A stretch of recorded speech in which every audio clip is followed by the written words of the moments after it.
ሰዎች ለምን ተስፋ ይቆርጣሉ? ማቴዎስ 11:28 ላይ እናንተ ደካሞች ሸክም የከበዳችሁ ሁሉ ወደ እኔ ኑ እኔም አሳርፋችኋለሁ ይላል።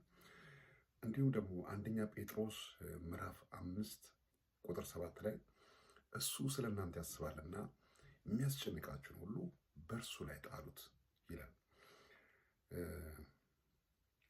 ጭንቀት የህይወት መቀስ ነው። የትዳር መቀስ ነው። የስራ መቀስ ነው። የብዙ ነገሮች መበላሸት ምክንያት ነው። በጣም ያማረውን ቤት ለምሳሌ ገጠር ላይ ከተመለከታችሁት በእንጨት የሚሰራ ቤት አለ አይደለ? በእንጨት እንደ አሞራ ክንፍ ተሰርቶ አምሮ የነበረውን ቤት አንዳንዴ ምን ያደርጋል? ምስጥ ይመጣና ውስጥ ለውስጥ ይበላውና ያን ያማረውን ቤት ድንገት አለ እየተባለ ምን ያደርገዋል? ይጥለዋል። ልክ እንደዛ ጭንቀት አለ እየተባለ አጉል አጣጣል ምን ያደርጋል? ይጥልሃል። ጭንቀት ሌላ ጭንቀት ነው የሚያመጣው። አንዷ የጭንቅ ሀሳብ ሌላ ጭንቅ ሀሳቦችን ትወልዳለች ማለት ነው። የሚባዛ ነገር ነው። ተጨንቀ ነገሩን መቀየር ላትችል ሌላ በሽታ፣ ሌላ ጭንቀት ለምን ትፈጥራለህ? አሁን ያስጨነቀን ወቅት እርሳና ከፊት የሚመጣውን መልካም ጊዜ አስብ። ጭንቀትን የሚያባብስ ሳይሆን ይልቁንም የሚያሻሽልልን ነገር የሚያሻሽልን ነገር ስማ፣ የሚያሻሽል ነገር አድርግ። ምክንያቱም አንዳንድ ጊዜ የሶሻል ሚዲያ ላይ እንኳን የምንሰማው የምናያቸው ነገሮች ልብን የሚያወርዱ ናቸው። በሰላም ያረፈ አውሮፕላን እያለ ስለተገለበጠው ነው የሚናገረ።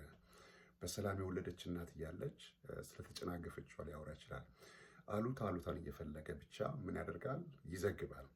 ብዙ ተመልካችም ደግሞ አላቸው እና በአንተ ህይወት ላይ ያ ተጽዕኖ ያደርጋል። ከምትሰማው ከምታየው መጠበቅ አለብህ ማለት ነው። ልብን ከሚሰብር ዜና ይልቅ ሰብረ ወይም ጥሰ እንድትወጣ የሚያደርግን ተከታተል። መጥፎ ወይም አሉታዊ ዜናዎች ሌሎች መረበሽ ምክንያት እንድትሆን ወይም ደግሞ ራስም ደግሞ እንድትረበሽ የሚያደርግ ነው እና በራስም በሰውም ተስፋ እንድትቆርጥ ነው የሚያደርግ። ለበሽታ ነው የሚያጋልጥ። መጽሐፍ እንደሚል የሰማይ ወፎችን የሚመግብ ጎተራ የሌላቸውን የማይዘሩትን የማያርሱትን የሚያበላ ጌታ አንተን ደግሞ በሱ አምሳል የሰራ ጌታ እንዴት ይተዋል? ተጨንቀ በቁመት ላይ አንድ ክንድ ላትጨምር ለምን ትጨነቃለህ? አሁን በእጅ ስላለው ነገር ተደሰት። ነገ ደግሞ ለራሱ ይጨነቅ። ያስጨነቀ ነገር ፈቀቅ አድርገ ማለትም ያስጨነቀ ነገር ፈቀቅ ላታደርግ በራስ ጥረት በራስ ግረት ፈቀቅ ላታደርግ ከነበረበት ላትለውጠው ለምን ልብን ታርዳለህ? ትኩረትን ካስጨነቀ ነገር እስካላነሳ ድረስ ጭንቀቱ ምን ይሆናል? ይባባሳል እንጂ አይሻልም። ስር እየሰደደ የበለጠ አንተን እየናደ ነው የሚሄድና ከሱ መጠበቅ አለብህ ማለት ነው። ትኩረትን ካስጨነቀ ነገር እስካላነሳ ድረስ ጭንቀቱ ይባባሳል እንጂ አይሻልም። ጴጥሮስን ወጀቡን ጴጥሮስ ስትመለከቱት ኢየሱስ በውሃ ላይ ሲራመድ አየና መራመድ ጀምሯል እኮ። ግን ጴጥሮስ መቼ ስመጣ ካላችሁ ወጀቡን ማዕበሉን መመልከት ሲጀምር ጴጥሮስ ሰመጠ።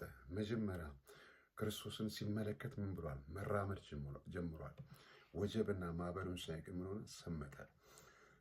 ስለዚህ ጴጥሮስን ወጀቡን ውሃውን ሲያይ መስጀመር ኢየሱስ ሲመለከት በሚያሰምጠው ላይ በሚያስፈራራው ነገር ላይ በውሃ ላይ ተራመደ። እንዲሁም ትኩረታችሁን መፍትሄ ላይ እስካላደረጋችሁ ድረስ ጭንቀቱ ላይ አትኮረ ለውጥ አታመጣም።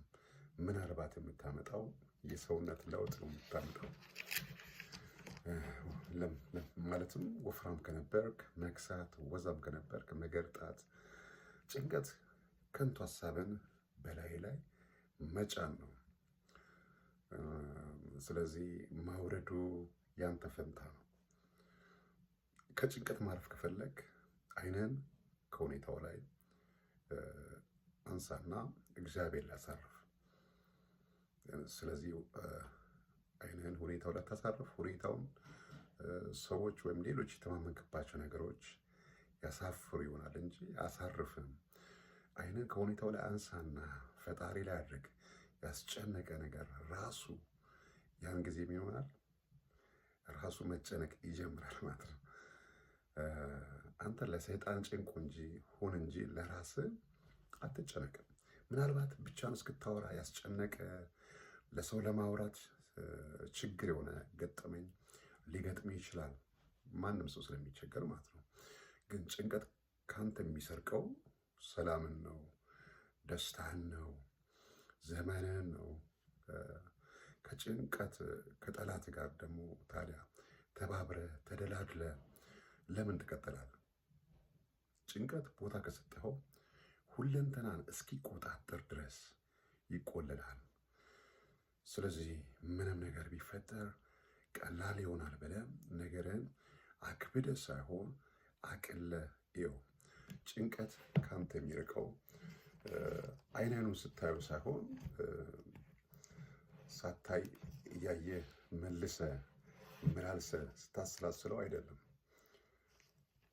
ስለዚህ እሱን አይኑን ማየት ወይም ደግሞ ስለሱ ስለ ጭንቀቱ ማሰብ ማሰላሰል የበለጠ እያወረደ በአንተ ላይም ጭንቀቱ እየገዘፈ ነው የሚሄደው እና የከበደ ነገር ላይ እግዚአብሔር ጣልቃ ይግባ ስትል ለሱ ነገሩ ስትሰጠው በሱ ስትታመን ብቃቴ እግዚአብሔር ነው ስትል ካንተ የተቀራረበው የጭንቀት ሀሳብ ከጌታ ጋር ስትቀራረብ ከነ ውጤቶቹ እነዛ ጭንቀቶች ካንተ ይርቃሉ ማለት ነው።